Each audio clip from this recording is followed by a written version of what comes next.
એ આમ જોવું ન ગમે, પણ મારે આ તકે કહેવું છે કે તમારી આકૃતિ કેવી છે એ મહત્વનું નથી. અષ્ટાવક્ર જયારે જનકની સભાની અંદર આવ્યા ત્યારે જનકને જોઈ, આ અષ્ટાવક્રને જોઈ અને જનક મહારાજની સભામાં જેટલા વિદ્વાનો હતા એ હસવા લાગ્યા. અને શું કામ હસ્યા?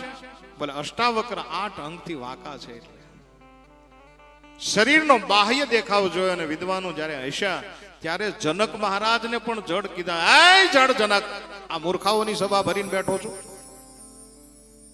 અને સીધો જ પ્રશ્ન કર્યો અષ્ટાવક્રજીએ, આ સાચું કે પેલું સાચું મને બતાવો. અને બધા વિદ્વાનો ચિંતામાં પડી ગયા કે ઓ આ કોણ આવ્યું?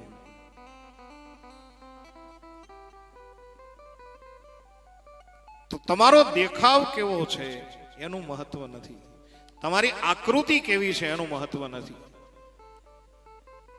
પણ તમારી પ્રકૃતિ કેવી છે એ મહત્વનું છે, તમારી સંસ્કૃતિ કઈ છે એ મહત્વનું છે. હું ઘણી વાર કહું, અમારે આત્માનંદ બાપુ એવું કહે કે આ દુનિયાની અંદર ચિત્રની પૂજા નથી, આ દુનિયાની અંદર ચરિત્રની પૂજા છે.